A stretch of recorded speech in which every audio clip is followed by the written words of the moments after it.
Hello friends, welcome to online study kingdom. दोस्तों, आज की इस वीडियो में उत्तर प्रदेश राजस्व लेखपाल परीक्षा 2015 में जो प्रथम पाली का पेपर रहा, यहाँ पर हम लोग कवर करेंगे। वीडियो स्टार्ट करने से पहले आपसे रिक्वेस्ट है दोस्त, अगर आप हमारे चैनल पर नए हैं तो चैनल को ज़रूर सब्सक्राइब कीजिएगा, क्योंकि आपकी सब्सक्रिप्शन ही हमारी ताकत है। साथ ही ऑल नोटिफिकेशन बेल आइकन को आप जरूर प्रेस कर लेना, ताकि आने वाली वीडियो की अपडेट्स आप सभी को प्राप्त होती रहे। दोस्तों, जैसा कि आप जानते हैं, अभी हाल ही में 8 दिसंबर को उत्तर प्रदेश राजस्व लेखपाल का जो सिलेबस रहा है वो जारी कर दिया गया है, जहाँ पर 4 पार्ट देखने को मिलेंगे। प्रीवियस में भी ऐसे ही रहा है, तो आइए यहाँ पर हम लोग पार्ट वाइज कवर करेंगे। पहले पार्ट में देखेंगे हिंदी के प्रश्न को। पहला प्रश्न है कि वह अगले साल आएगा, इस वाक्य में कौन सा कारक है? ऑप्शन सी, अधिकरण कारक। देश और काल स्वयं अधिकरण कारक होते हैं और प्रस्तुत वाक्य में समय काल दिया गया है, अतः अधिकरण कारक होगा। उदय शब्द का विलोम शब्द बताना है, उदय का विलोम होगा अस्त, ऑप्शन डी। निम्नलिखित में से किस वाक्य में भविष्य काल है? ऑप्शन ए, मैं आपकी प्रतीक्षा करूंगा। अगला प्रश्न है, मुहावरा है ऊंट के मुंह में जीरा। ऑप्शन ए, बहुत अधिक खाने वाले को बहुत कम देना। अगला प्रश्न है, जूते चाटना। ऑप्शन डी होगा खुशामद करना। माता जी को, यहाँ पर आपको रिक्त स्थानों की पूर्ति करना है, तो माता जी को क्या कहोगे? प्रणाम, ऑप्शन सी। वाक्यांश के लिए एक शब्द है कि ऐसा व्यक्ति जिसके आने का दिन और समय पहले से निश्चित नहीं होता है, तो वो होगा अतिथि, ऑप्शन सी। स्वच्छ शब्द का पर्यायवाची शब्द बताइए। ऑप्शन डी, निर्मल। अगला प्रश्न 9 और 10 में बताया गया है कि वाक्यों में कुछ त्रुटियां हैं और त्रुटि वाले वाक्य के जिस भाग में त्रुटियां हों उसके अनुरूप अक्षर ABC वाली गोली को काला करें। यदि वाक्य में कोई त्रुटि ना हो तो डी को गोली तरह पूरी तरह काली करें। यहाँ दिया है कि मुझे कल 2 किलो लीची खरीदने हैं, कोई त्रुटि नहीं है। यहाँ पर सही जवाब होगा ऑप्शन सी, लीची खरीदने हैं, क्योंकि यहाँ पर लीची खरीदने हैं, यह त्रुटिपूर्ण है। ठीक है भाई, जो अगर त्रुटिपूर्ण ना हो तो ऑप्शन डी आपको करना है, यानी कोई त्रुटि नहीं। यहाँ पर क्या है, लीची खरीदनी है, क्योंकि लीची स्त्रीलिंग हो जाएगा। तब लीची खरीदनी हो तब तो यहाँ पर शुद्ध हो जाता, लेकिन खरीदने हैं लिखा है, इसलिए अशुद्ध वर्ण, त्रुटि वर्ण। अपने अपने किताबें बस्ते में डाल लो, कोई त्रुटि नहीं है। इसमें आपको बताना अगर कोई त्रुटि है नहीं है तो ऑप्शन डी चूज करिए। यहाँ पर सही जवाब है ऑप्शन ए, अपने अपने के स्थान पर क्या होना चाहिए था? अपनी अपनी किताबें, है ना। अगला प्रश्न है, प्रमत्त स्वेच्छाचारी। तो यहाँ पर प्रमत्त का अर्थ तो स्वेच्छाचारी होता ही है, इसके साथ ये आप समझ रहे हैं जो आपकी सिलेबस में दिया है अनेकार्थी, है ना। तो इसके और अर्थ क्या हो सकते हैं आपको यहाँ पर बताना है। तो यहाँ पर आपका सही जवाब होगा उन्मत्त, ऑप्शन ए। उन्मत्त का मतलब भी क्या है? स्वेच्छाचारी ही होता है। अगला है कनक। कनक का मतलब धतूरा होता है, और कनक का दूसरा अर्थ भी क्या हो सकता है? कनक कनक ते सौगरियाँ, ऑप्शन यहाँ पर डी होगा, सोना। तो अनेकार्थी से आपने देखा 2 प्रश्न पूछ लिया गया। रीति अनुसार शब्द का संधि विच्छेद आपको करना है। यहाँ पर सही जवाब होगा ऑप्शन ए, रीति प्लस अनुसार। और यह किस तरह की संधि है? यण संधि है, यण स्वर संधि। ठीक है। अगला प्रश्न है 14 और 15 में आपको शुद्ध वाक्य का चयन करना होगा, यानी यहाँ पर त्रुटि संबंधी है, अशुद्ध वर्तनी या अशुद्ध वाक्य को यहाँ पर बताना है। तो यहाँ पर आपका सही जवाब क्या होगा? ऑप्शन यहाँ पर सी सही जवाब, वह विदुषी महिला थी, नहीं, यहाँ पर होगा ऑप्शन यहाँ पर बी सही जवाब होगा। ठीक है, ऑप्शन बी, है ना। यहाँ पर वह बाद में, तो वह एक विदुषी महिला थी, ऑप्शन बी सही जवाब है, यह शुद्ध वाक्य है। बाकी पहला तो आप देख रहे हैं, महिला के लिए विद्वान यूज होगा नहीं, विदुषी यूज होना चाहिए था, है ना। वह विदुषी महिला थी, वह दे दिया यहाँ पर, फिर आगे तो ये भी त्रुटिपूर्ण है। इसके बाद वह एक विद्वान महिला थी, त्रुटिपूर्ण हो गया, है ना। इस तरह ऑप्शन बी सही जवाब है। यहाँ पर बताइए इसमें कौन से त्रुटिपूर्ण है, यानी अशुद्ध वाक्य है। तो अशुद्ध वाक्य यहाँ पर आपको शुद्ध वाक्य बताना होगा ना। शुद्ध तो यहाँ पर चारों हैं, तो चारों में से एक शुद्ध वाक्य है, आपको बताना है। यहाँ पर आपका सही जवाब जो है वो है ऑप्शन ए, वह प्रमाण सहित अपनी बात बताएगा। ऑप्शन ए बिल्कुल शुद्ध है। प्रस्तुत वाक्य में सप्रमाण के साथ नहीं हो सकता, प्रमाण के सहित भी ठीक नहीं है। इस प्रकार सप्रमाण प्रयुक्त होने पर सहित शब्द नहीं प्रयुक्त होगा, अतः विकल्प ए क्या है, सही है। अगला प्रश्न है, यहाँ पर वाक्यों के लिए एक शब्द बताना है कि किसी की सहायता करने वाला। एक शब्द में क्या कहोगे, सहायक, ऑप्शन ए। जबकि हृदयवान का मतलब है वह सहृदय कहलाता है। साथ चलने वाले को सहचर कहोगे, साथ साथ कार्य करने वाले को सहकार कहोगे एक शब्द में। भला चाहने वाला एक शब्द में क्या कहोगे, हितैषी, ऑप्शन सी। बिना स्वार्थ के जो कार्य किया जाता है उसे आप एक शब्द में निस्वार्थ कहोगे। जो पवित्र आत्मा वाला होता है उसे आप पुण्यात्मा कहोगे, और जो सहायता करे सहायक होगा, और जो आपके हित चाहे हितैषी होगा, भला करने वाला। अगला प्रश्न है, आपको यहाँ पर रस बताना है। आँखियाँ हरि दर्शन की भूखी, कैसे रही रूप रस राची, ये बतिया सुन रूखी। यहाँ पर मैं थोड़ा डिस्क्लेमर देना चाहूँगा कि आपके सिलेबस में इस बार रस को हटा दिया गया है, रस अलंकार बिल्कुल नहीं है सिलेबस में। बस प्रश्न पूछा गया है तो आप देख सकते हैं, बाकी आपके सिलेबस में लेखपाल में रस अलंकार नहीं है, इस बार ध्यान देना है। ऑप्शन यहाँ पर बी सही जवाब है, वियोग श्रृंगार रस है।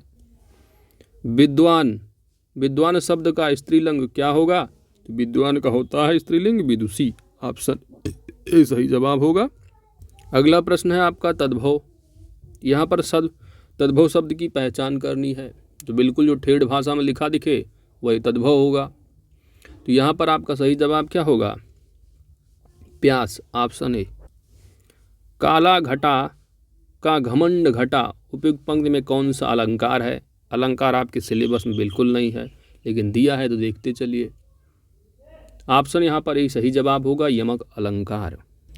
अगला प्रश्न है चाकू। चाकू का बहुवचन बताना है। चाकू का बहुवचन हो जाएगा चाकू, ऑप्शन डी। अकारांत, आकारांत, इकारांत, ईकारांत, उकारांत, उकारांत पुल्लिंग शब्दों का एक वचन और बहुवचन समान रूप होता है।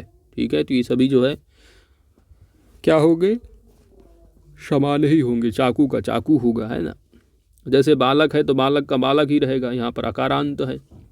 आदमी है तो ईकारांत है यहाँ पर, है ना। कवि है तो इकारांत है, तो इसका वही होगा बहुवचन। साधु का बहुवचन साधु ही होगा, उकारांत। चाकू है उकारांत है। मोती है तो ईकारांत है ना। इन सभी के क्या है, बहुवचन सेम ही होंगे। आगे बढ़ते हैं। अगला है आपका त्रिवेणी। तो समास आपके सिलेबस में है ही। तो त्रिवेणी शब्द में कौन सा समास है, आपका सही जवाब हो जाएगा द्विगु समास है। जिस समास का प्रथम पद संख्यावाची हो वहाँ द्विगु समास होता है। प्रस्तुत शब्द में त्रिवेणी में प्रथम पद त्रिसंख्यावाची है, अतः यहाँ पर द्विगु समास है। अगला प्रश्न है, निम्नलिखित विकल्पों में से तत्सम शब्द का चयन करना है। यहाँ पर आपका सही जवाब होगा तत्सम शब्द निकृष्ट, ऑप्शन सी। अगला प्रश्न है, निम्नलिखित वाक्य में मोटे छपे शब्द की शुद्धवर्तनी कौन सी होगी। यानी जो अत्याधिक दे रखा है इसकी शुद्धवर्तनी आपको बताना है। तो अत्याधिक एक अशुद्ध वर्तनी है। अगर आप इसका शुद्ध वर्तनी बनाएंगे तो यह होगा अत्यधिक, है ना। यहाँ पर जो आ का मात्रा वह नहीं होगा, ऑप्शन ए सही जवाब है। तो हिंदी से 25 प्रश्न जो पूछे गए कंप्लीट हो गए। बढ़ते हैं आगे पार्ट की ओर। अगला पार्ट है आपका सामान्य जानकारी से संबंधित। तो गांधी जी ने भारत छोड़ो आंदोलन कब शुरू किया था, आपका सही जवाब होगा वर्ष 1942 ईस्वी में। डेट भी याद कर लो, 9 अगस्त 1942। गदर क्रांति आरंभ होने का सबसे प्रमुख जो कारण था वह क्या था, ऑप्शन ए प्रथम विश्व युद्ध आरंभ होना। गदर आंदोलन की भावी राजनीति को 3 घटनाओं ने बहुत प्रभावित किया है। लाला हरदयाल की गिरफ्तारी, कामागाटामारू प्रकरण और प्रथम विश्व युद्ध का आरंभ। इतिहासकार विपिन चंद्रा के अनुसार प्रथम विश्व युद्ध की शुरुआत ही वह सबसे महत्वपूर्ण घटना थी जो गदर आंदोलन प्रारंभ होने का कारण थी। निम्नलिखित में से कौन सा मेरु रज्ज का एक महत्वपूर्ण कार्य है? तो साइंस का पार्ट है ये। यहाँ पर आपका सही जवाब हो जाएगा ऑप्शन सी, प्रतिवर्ती क्रियाओं का नियंत्रण। मस्तिष्क का पिछला भाग लंबा होकर खोपड़ी के पश्च छोर पर उपस्थित महारंध्र से निकलकर रीढ़ की हड्डी तक फैला रहता है। इसे ही मेरुरज्जु कहते हैं। प्रतिवर्ती क्रियाओं का संचालन एवं नियमन करने का कार्य मेरुरज्जु का ही होता है। उपराष्ट्रपति को अपना कार्यकाल समाप्त होने से पूर्व अपने पद से हटाने का अधिकार निम्नलिखित में से किसके पास होता है? यहाँ पर आपका सही जवाब होगा ऑप्शन ए, राज्यसभा। उपराष्ट्रपति राज्यसभा के ऐसे संकल्प द्वारा पद से हटाया जा सकता है जिसे राज्यसभा ने बहुमत से पारित किया हो और जिससे लोकसभा सहमत हो, किंतु ऐसा कोई संकल्प तब तक प्रस्तुत नहीं किया जा सकता जब तक कि उस संकल्प प्रस्तुत करने के आशय की सूचना कम से कम 14 दिन पूर्व न दे दी गई हो। निम्नलिखित में से किसका प्रशांतक औषधि के रूप में प्रयोग किया जाता है? Option D, Valium. ऐसे रसायन जिनका प्रयोग मानसिक तनाव कम करने तथा अवसाद दूर करने में किया जाता है प्रशांतक कहलाते हैं। दिए गए विकल्पों में वैलियम का प्रशांतक औषध के रूप में प्रयोग किया जाता है। मोहिनीअट्टम नृत्य निम्नलिखित में से किस राज्य से संबद्ध है? Option B, Kerala. राष्ट्रीय आय को प्रायः क्या कहा जाता है? ऑप्शन यहाँ पर डी सही जवाब है, एनएनपी एट फैक्टर कास्ट होगा। साधन लागत पर शुद्ध राष्ट्रीयकरण उत्पाद को ही राष्ट्रीय आय कहा जाता है। 15 मार्च 2015 को badminton championship Swiss grand prix का गोल्ड किसने जीता था? तो यह करंट अफेयर्स का पार्ट है, आप देख सकते हैं। तो यहाँ पर आपका सही जवाब हो जाएगा ऑप्शन ए। ये करंट अफेयर्स का पार्ट है तो आप इसको थोड़ा इग्नोर कर सकते हैं, है ना। लेटेस्ट पूछा जाएगा वर्ष 2019 का भी आप देख सकते हैं, है ना। तो ये सारी चीज़ें आपको लेटेस्ट करंट से पढ़ना होगा, बस देख लीजिए किस तरह के प्रश्न पूछे गए हैं। अगला प्रश्न है आपका, काबिनी, हेमवती और अमरावती कौन सी नदी की सहायक नदियां हैं? तो ये सभी की सभी जो नदियां हैं वह कावेरी की सहायक नदियां हैं। Option C. 1857 के प्रथम स्वतंत्रता विद्रोह में भाग लेने वाली प्रसिद्ध महिला स्वतंत्रता सेनानी कौन सी थी? सही जवाब है बेगम हजरत महल। कहाँ से रही है? लखनऊ से। चलिए आगे बढ़ते हैं। समान प्रावस्था में कंपायमान माध्यम के किन्हीं दो सबसे निकटतम कणों के बीच की दूरी को क्या कहा जाता है? लैम्डा, तरंग दैर्ध्य। Option A.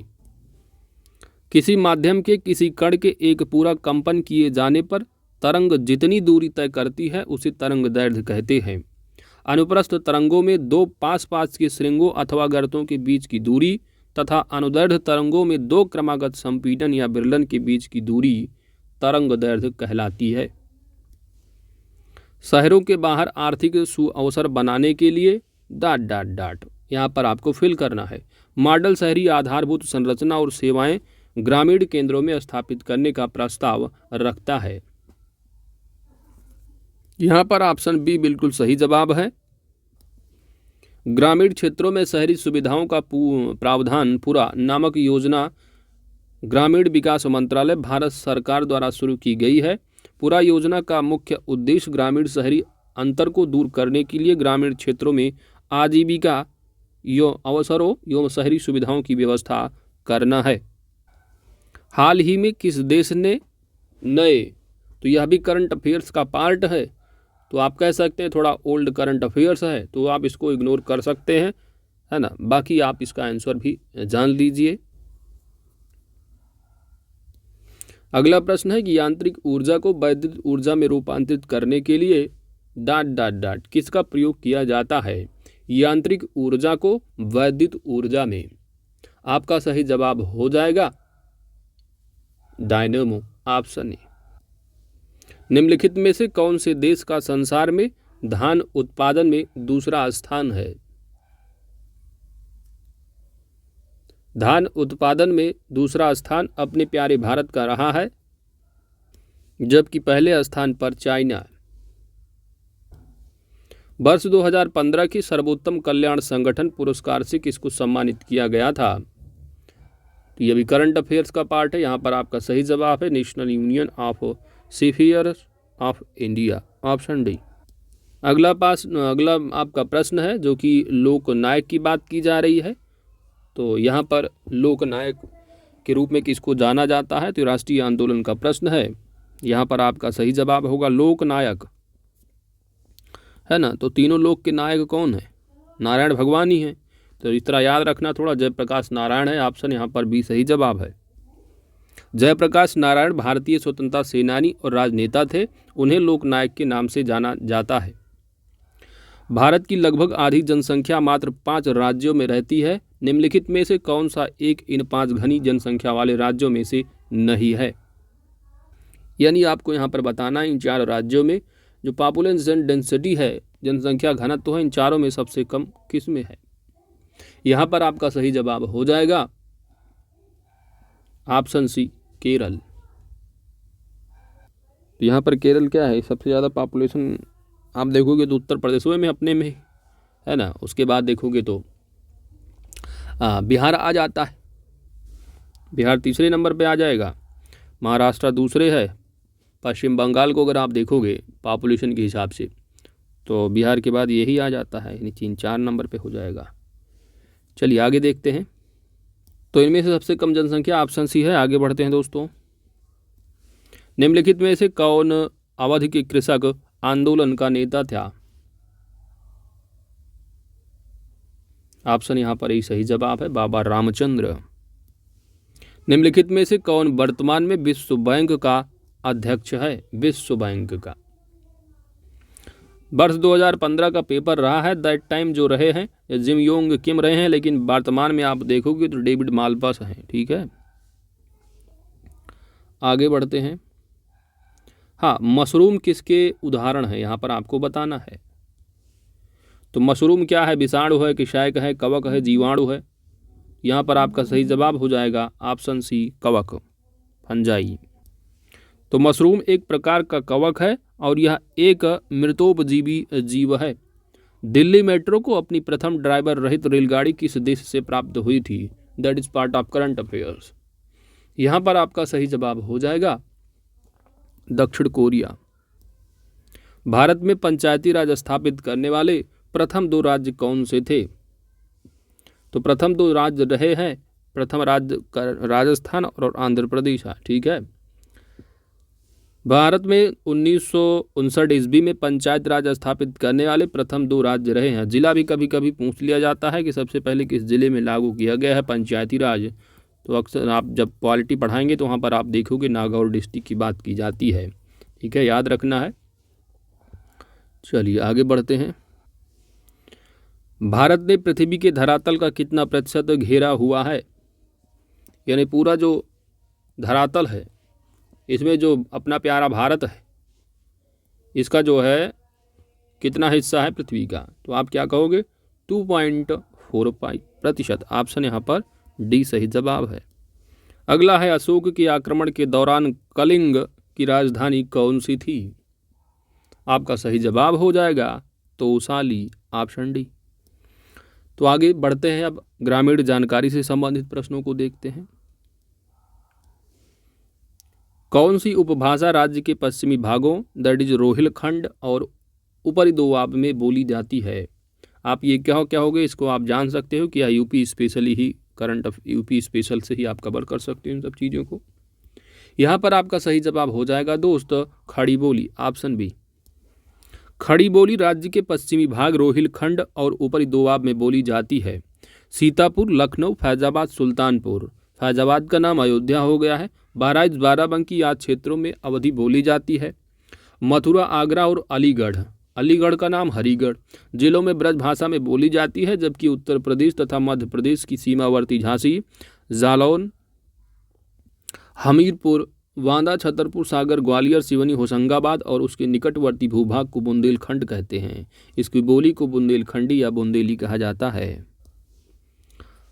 तहसील स्तर पर सरकारी निकायों को क्या कहा जाता है ना? ये आप अगर ग्रामीण जो जानकारी का घटना चक्र का जो कवर कराया जा रहा है उसको वहाँ पर भी आपको देखने को मिला था। तो जो तहसील स्तर पर है उसको क्या कहा जाता है? पंचायत समिति। त्रिस्तरीय जो पंचायती राज सिस्टम है, पहले में क्या होता है? जिला परिषद है, दूसरे में क्षेत्र पंचायत, जिसको को पंचायत समिति, और नीचे जो आता है ग्राम सभा है। त्रिस्तरीय पंचायती राज व्यवस्था है। बलवंत राय मेहता समिति। चलिए आगे बढ़ते हैं। 2011 की जनगणना के अनुसार उत्तर प्रदेश का सबसे अधिक जनसंख्या वाला शहर कौन सा है? वैसे तो जनगणना के हिसाब से अगर आप देखोगे तो इलाहाबाद प्रयागराज हो जाता है सबसे अधिक जनसंख्या वाला, लेकिन इन चारों में से कौन सा होगा ये आपको चूज करना है, ठीक है, ऑप्शन के हिसाब से। तो यहाँ पर आपका सही जवाब हो जाएगा लखनऊ, ऑप्शन बी। वर्ष 2011 की जनगणना के अनुसार दिए गए विकल्पों में से उत्तर प्रदेश का सबसे अधिक जनसंख्या वाला जो शहर होगा वह लखनऊ होगा, उसके बाद कानपुर नगर है ना। तो ये चीज़ें आप जनसंख्या से आपसे पूछा जाएगा, तो आप देख लीजिए ग्रामीण जानकारी में दिया हुआ है ना, लेकिन आप देखोगे तो स्पेशली क्या है, ये जनगणना का पार्ट है ना। 25 नंबर में देखोगे तो लगभग 10 से 12 नंबर होंगे स्पेशली ग्रामीण जानकारी के, और 10 से 12 नंबर आपके यूपी स्पेशल से निकल जाएंगे। तो यूपी स्पेशल भी आप अच्छे से कवर कर लो तो दोस्त आपके ग्रामीण जानकारी के 50% क्वेश्चन सॉल्व हो जाएंगे आसानी से। और उत्तर प्रदेश से करंट अफेयर्स कर लोगे तो 15 से लगभग 20 क्वेश्चन आपके कवर हो जाएंगे आसानी से ग्रामीण जानकारी में। चलिए आगे देखते हैं। हाल ही में केंद्र सरकार को प्रस्तुत की गई रंगराजन की रिपोर्ट के अनुसार कोई व्यक्ति जो ग्रामीण क्षेत्रों में अगर इतने रुपए से अधिक खर्च करता है तो उसको आप गरीब नहीं समझोगे। कितना रुपया? अगर आप 32 रुपये से ज़्यादा खर्च करते हो तो आप गरीब नहीं हो। क्या हो आप? गरीब नहीं हो, अमीर होगे। चलिए हाँ, यदि कोई व्यक्ति ग्रामीण क्षेत्र में जो 32 रुपये से अधिक खर्च करता है और वहीं पर अगर शहर क्षेत्र में 47 रुपये से अधिक अगर खर्च कर दिए हो तो आप गरीब नहीं हो। उत्तर प्रदेश में निम्नलिखित शहरों में से आपको निम्नलिखित शहरों में से इन 4 विकल्पों में से ही चूज करना है कि किसमें पीतल उत्पादों का अधिकतम निर्यात किया जाता है। तो सिंपल सी बात है, आपको यहाँ पर समझना वही है कि जो स्पेशल आपके 16 प्रोडक्ट है ना, OP 1 प्रोडक्ट 1 डिस्ट्रिक्ट वाला, यहाँ पर आपका सही जवाब है किस लिए किसकी मशहूर होगा। तो पीतल के लिए जो है जो जाना जाता है मुरादाबाद ही है, ऑप्शन सही जवाब है। उत्तर प्रदेश स्पेशल के जो 535 क्वेश्चन कराए गए हैं मास्टर वीडियो, उसको आप कवर कर लो, है ना, तो वो उससे अच्छी खासी आपकी प्रैक्टिस हो जाएगी। साथ ही जो घटना चक्र की सीरीज कराई गई है उसको आप कवर कर लो दोस्त, वहीं से आपके कवर हो जाएंगे उत्तर प्रदेश स्पेशल। वरना आपको शुरू से पढ़ना है, स्पेशली बुक ले लो आप परीक्षा वाणी की, उससे बाहर कोई भी एग्जाम उत्तर प्रदेश का बाहर एक प्रश्न भी नहीं आता है। अब मुरादाबाद को पीतल नगरी के रूप में भी जाना जाता है। अगला पूछा जा रहा है कि उत्तर प्रदेश में कितने जिलों में विभाजित किया गया है, तो ये भी आप क्या कहोगे, यूपी स्पेशल ही है। ये कोई ग्रामीण जानकारी स्पेशली थोड़ी, यूपी स्पेशल। यहाँ पर आप कहोगे 75 जिले, ऑप्शन यहाँ पर ए सही जवाब है। अंबेडकर विशेष रोजगार योजना के अंतर्गत परियोजना की इकाई जो लागत है वह कितने रुपए से कम नहीं होनी चाहिए। आप ये कहोगे यह जो है ग्रामीण विकास जो आपके सिलेबस में दिया है, ग्रामीण विकास से संबंधित योजनाएं, तो उसका पार्ट है ये। यहाँ पर आपका सही जवाब क्या है, अब तो थोड़ा अपडेट हो गया है। तो दैट टाइम जब पूछा गया था ये प्रश्न, उस समय इसका आंसर क्या होना चाहिए, अपडेट हुआ है तो इसको आप देख सकते हैं, इसका जो आंसर होगा वो आई थिंक 50,000, ठीक है। तो यहाँ पर ऑप्शन डी बिल्कुल सही जवाब होगा। अंबेडकर विशेष रोजगार योजना के अंतर्गत परियोजना की औसत इकाई लागत 80,000 रुपये या इससे अधिक भी हो सकती है, परंतु 50,000 रुपया से कम नहीं हो सकती है। अगला प्रश्न है, यहाँ पर आपको फिल करना है कि सुल्तानपुर ने सामाजिक वानिकी योजना की कुशल कार्य प्रणाली के लिए केंद्रीकृत डाटाबेस की समस्या का समाधान करने की पहल की है। तो आपका सही जवाब हो राष्ट्रीय सूचना केंद्र, that is national informatics centre, Sultanpur ने सामाजिक वानिकी योजना की कुशल कार्य प्रणाली के लिए केंद्रीकृत डाटाबेस की समस्या का समाधान करने की पहल की है, शुरुआत की है। अगला प्रश्न है उत्तर मध्य रेलवे का मुख्यालय कहाँ पर स्थित है? तो ये भी आप क्या कहोगे, यूपी स्पेशल का ही प्रश्न है। यहाँ पर आपका सही जवाब हो जाएगा इलाहाबाद, यानी प्रयागराज नाम हो गया है। अब भारत में स्थित किस शहर को विश्व का सबसे पुराना शहर माना जाता है? तो अभी हाल ही में वाराणसी में मोदी जी गए हुए, मतलब अभी गए हुए थे, तो काफ़ी चर्चा में रहा है। मीडिया वाले जानते हैं, जहाँ पर पहुँचते हैं प्रधानमंत्री जी पूरा एकदम घेर लेते हैं ना मीडिया, समझ रहे हो। 142 रैंक है प्रेस स्वतंत्रता सूचकांक में, समझ रहे हो आप, मतलब तो घेर लेते हैं जाके। यहाँ जो होगा आपका सही जवाब वो होगा वाराणसी, ऑप्शन बी। हिंदी पौराणिक कथा के अनुसार वाराणसी 5000 वर्ष पुराना शहर है और यह विश्व में प्राचीनतम शहर है।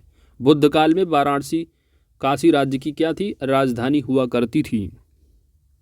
अब इसके लिए आप यूपी स्पेशल पढ़ डालो, सब खत्म हो जाएंगे ग्रामीण जानकारी। जो 25 प्रश्न आने हैं, ज़्यादा से ज़्यादा आपको देखने को जो मिलेगा 15 से 20 क्वेश्चन अगर यूपी स्पेशल आपने पढ़ लिया और प्लस यूपी करंट अफेयर्स की योजनाएं पढ़ ली, बस 20 प्रश्न तो आपके ऐसे हलवा हो जाएंगे आसानी से। चमड़े की वस्तुओं के लिए प्रसिद्ध है। अब चमड़े की वस्तुओं के लिए पूछा जा रहा है, बहुत आसान। आप क्या कहोगे? ऑप्शन यहाँ पर सही जवाब हो जाएगा आगरा और कानपुर। चमड़े की वस्तुओं के लिए प्रसिद्ध जिले आगरा और कानपुर हैं और कानपुर को लेदर सिटी के नाम से भी जाना जाता है। भैया अगर पढ़ना है अच्छे से पढ़ लेना है, अगर यूपी स्पेशल का कि हाँ एक भी प्रश्न आए यूपी स्पेशल से और ना छूटे हमारा, तो सिंपली आप परीक्षा वाणी की बुक आती है समग्र अध्ययन, उसको ले लो और पढ़ लो अच्छे से, सारी चीज़ें कवर हो जाएंगी। यदि एमसीक्यू करना है तो एमसीक्यू की वीडियो, मास्टर वीडियो पड़ा हुआ है, देख सकते हैं आप लोग। इंदिरा गांधी आवास योजना को, जो एक केंद्र समर्थित योजना है, राज्य सरकार के साथ लागत सहभाजन कितना है? यानी इस योजना में केंद्र सरकार और राज्य सरकार का जो हिस्सा है वो कितना कितना है, कितना कितना लोग ये खर्च करते हैं।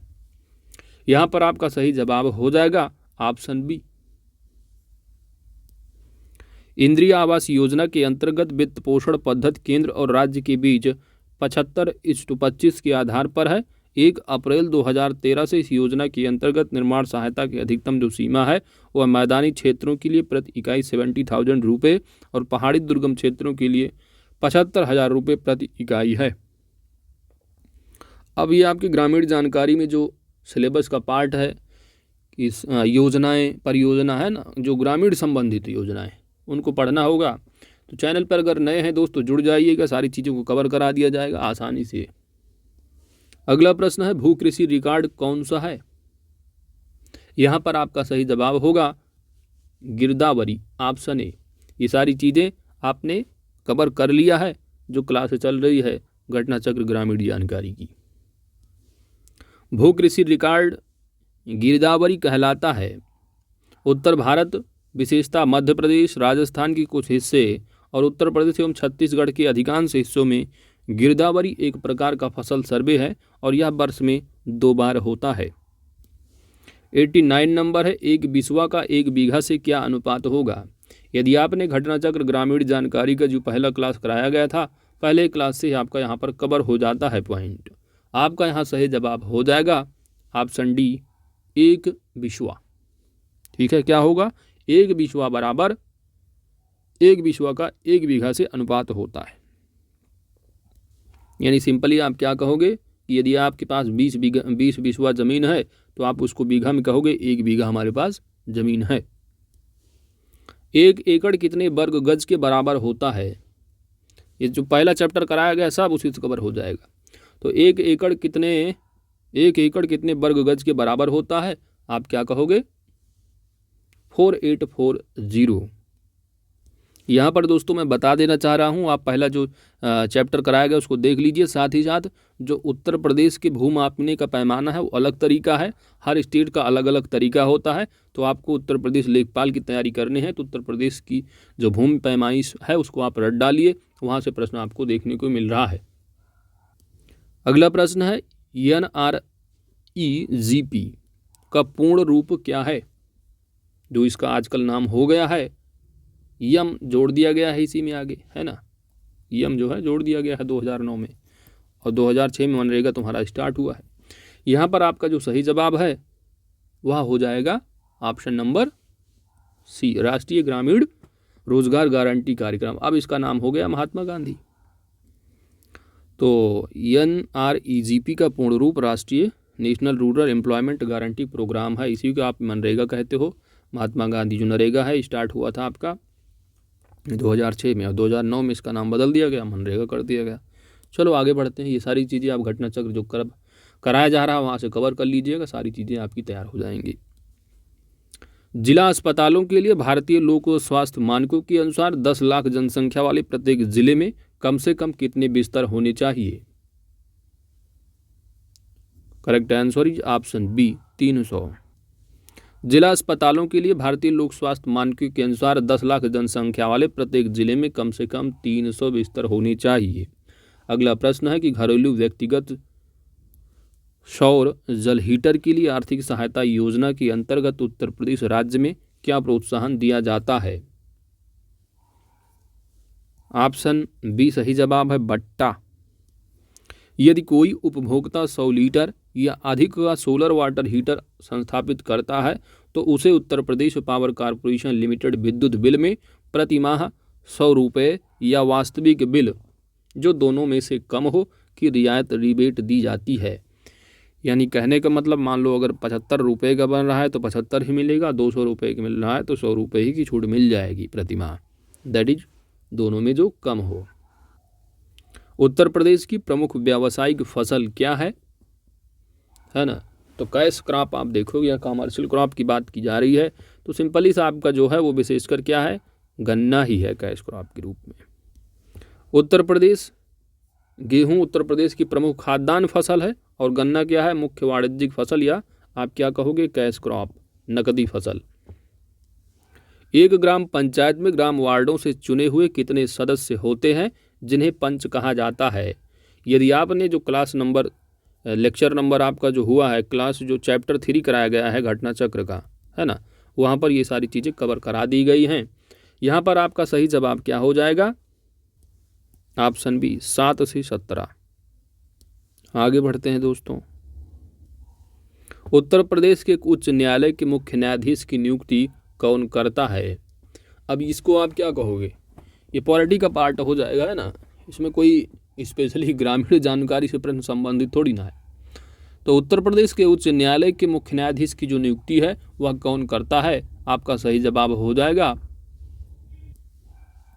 भारत का राष्ट्रपति, ऑप्शन बी।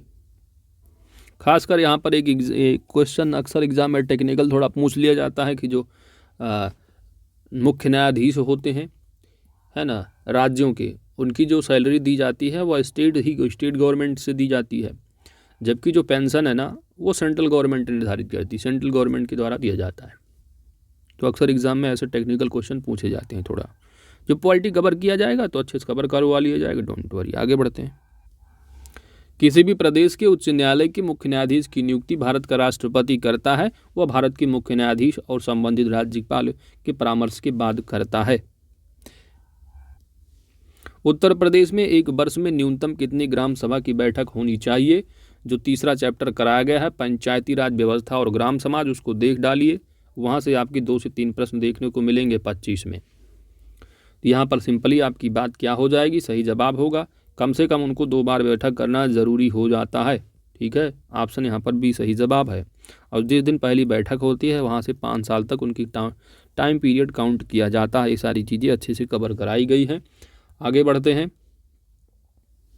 पढ़ लो कि प्रत्येक ग्राम सभा की प्रतिवर्ष 2 सामान्य बैठकें होंगी। पहली खरीफ की बैठक जो खरीफ की फसल कटने के तुरंत बाद आहूत होगी, और दूसरी रबी की बैठक जो रबी की फसल कटने के तुरंत बाद आहूत होगी, संपन्न होगी। आगे बढ़ते हैं। एक व्यक्ति के लिए पंचायत का सदस्य बनने की न्यूनतम सीमा कितनी होनी चाहिए? तो सिंपल सा प्रश्न है, आपका सही जवाब क्या होगा? ऑप्शन ए, पंचायत का सदस्य या प्रधानी का चुनाव लड़ना है तो आपकी उम्र 21 वर्ष या उससे अधिक होनी चाहिए। यदि आपको वोट देना है तो आपकी उम्र 18 वर्ष या उससे अधिक होनी चाहिए। विधायकी का चुनाव, है ना, या आप संसदीय का चुनाव लड़ना चाहिए 25 वर्ष पूरी कर लीजिए या लड़ लीजिए। फिर 35 वर्ष के लिए आप देखोगे तो राष्ट्रपति के चुनाव अगर बात की जाती है ना, तो ये योग्यताएं। आगे बढ़ते हैं। अगला है आपका मध्याह्न भोजन कार्यक्रम के अंतर्गत विद्यालय स्तर पर बच्चों की न्यून भार की प्रतिशतता का आकलन किस आवृत्ति पर किया जाता है। यहाँ पर आपका सही जवाब हो जाएगा अर्धवार्षिक ऑप्शन है।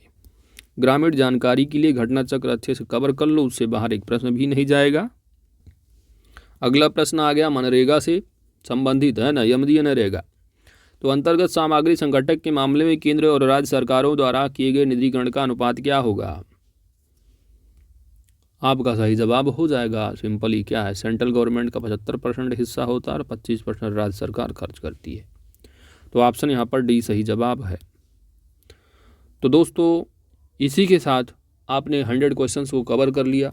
वीडियो अगर अच्छी लगी है तो लाइक कीजिएगा, चैनल पर नए हैं तो सब्सक्राइब कर लीजिएगा।